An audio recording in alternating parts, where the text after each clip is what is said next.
Here's a riddle. What do you get when you mix a photo album, a diary, a vision board, and a storybook? Oh, right, it's in the title. Scrapbooking, yep, it's scrapbooking. That was a rubbish riddle. Roll the titles.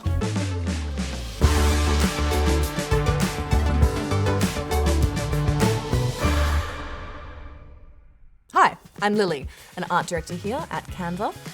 So, what's the difference between a photo album and a scrapbook? It's an excellent question that often irritates scrapbookers, but it's also an excellent opportunity to highlight the advantages of this awesome hobby. Let me explain. A photo album is, well, a collection of photos. A scrapbook, on the other hand, is more of a creative project. It's about storytelling. In addition to photos, it includes other elements like notes, captions, stickers, decorative paper, newspaper clippings, bits of nature, mementos like ticket stubs or postcards, and other embellishments. These help to create a narrative around the photos, giving context and a personal touch to the memories being preserved. It's a visual representation of experiences. Yeah. It helps you preserve and revisit memories in a richer, more expressive way. For me, it's calming and a meditative pastime. That's why it's often prescribed for anxiety reduction or as a therapeutic practice to process emotions. Or chronicle historic events. Let's play a game. Which of these people were avid scrapbookers? I'll give you a second. Okay, it was a trick question. They all were. Thomas Jefferson curated hundreds of poetry clippings during his presidency. How did he find the time? Joan Rivers, with an impressive 55 volumes covering her decades in Hollywood. Even Queen Victoria, who started her first scrapbook when she was just a princess. In fact, scrapbooks, or commonplace books, as they were often referred to, were a popular activity in Victorian times for both children and adults, giving a unique and personal view into what life was like at that time. Okay, enough with the history lessons. Typically, in a tutorial about scrapbooking, this is where I'd be taking you through all of the tools that you might need, like scissors and glue, or uncoated acid-free archival quality hot press paper. But because we're keeping it digital, we only need one tool, Canva. Let me show you how easy it is to get started. Start inspired by doing a search from the homepage. This step always gives me a bunch of ideas. Choose something you like the look of and open it up.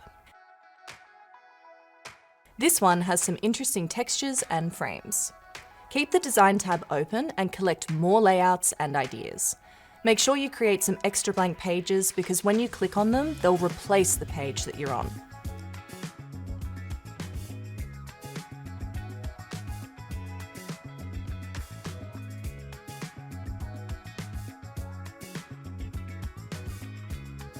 Here I can build a style guide for the elements that I want to reuse.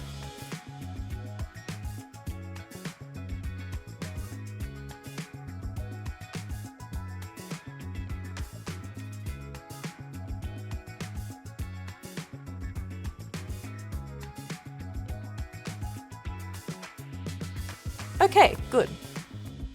Oh, I just realized. I jumped straight into that and I hadn't even thought about what my theme was or what it is that I'm trying to capture. Let me think. Oh, I know. Recently, I had the opportunity to visit the Louvre Museum in Paris and I spent the whole day exploring, which is the perfect experience to spend some time unpacking. Upload your photos here. Then you can just drag and drop them into your page. Because it's digital, I could put in a video as well, but for now, let's just stay static. I actually didn't take many pictures. I think I was just so in awe of everything around me. No problem. Let's have a look in the Elements library.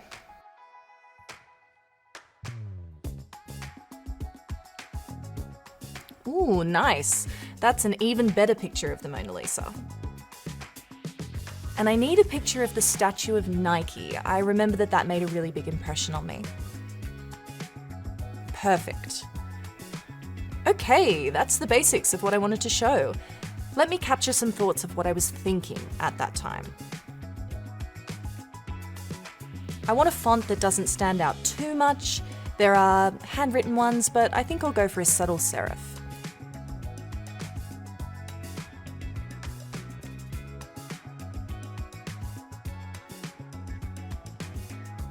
I might put this onto a scrapbooky background. That can be my base.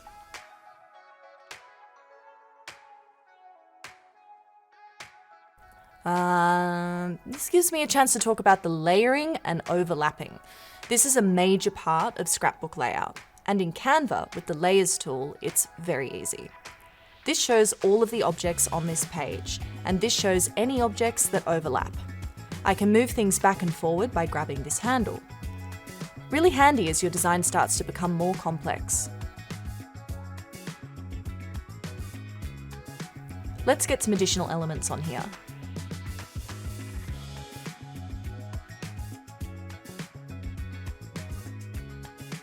I remember I had the strongest coffee of my life that morning, kept me buzzing all day. Let's find something to remind me of that. Ooh, and the pain au chocolat from Cafe Angelina, to die for.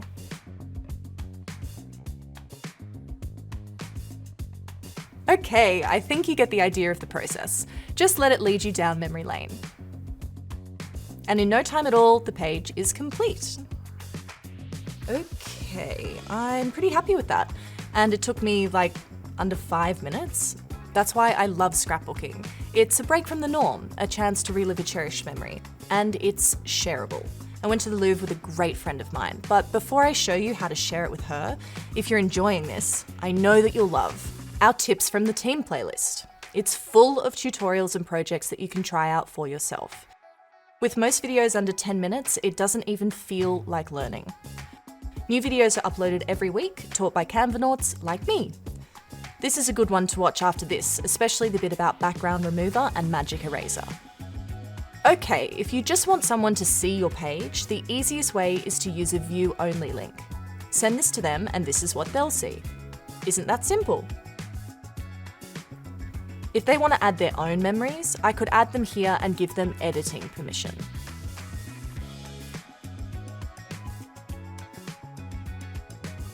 This is looking so good, I think I might actually want to make this tangible, like a physical keepsake. That's easy. Just go here, choose print. Ooh, a tote bag. That would look great. Oh, wow, sorry, getting distracted. Use this button to go back. What you're looking for is photo books. Now, just imagine I've got a whole book ready to go. It may ask you to resize your design, and you need at least 22 pages to make a book. Choose your size, finish, and quantity. Hit continue, and in just over a week, it'll be arriving at your door. Isn't that amazing? With our free delivery and our one print, one tree promise, it's printing you can actually feel good about. It's so easy to see how each page could become a piece of art in its own right. Make a tote bag, a t-shirt, or a poster for your wall. Scrapbooking is really just the beginning. Any questions or feedback, put them in the comments below. I really want to hear what you're making a scrapbook about. Is it an event, a wedding, a holiday? The possibilities really are endless. Maybe it's a period in your life you want to spend more time with, a year in review, or chronicling a friendship. Something about your dog, or maybe even your family's recipes. You could put a cookbook together, or maybe about just your Pinterest board, putting that in. Hi there, you're still hanging out, awesome. In the mood for some more inspiration? Hop over to our playlist. It's bursting with gems that you'll love. Speaking of gems, this video right here is a total must watch. Catch you on the flip side.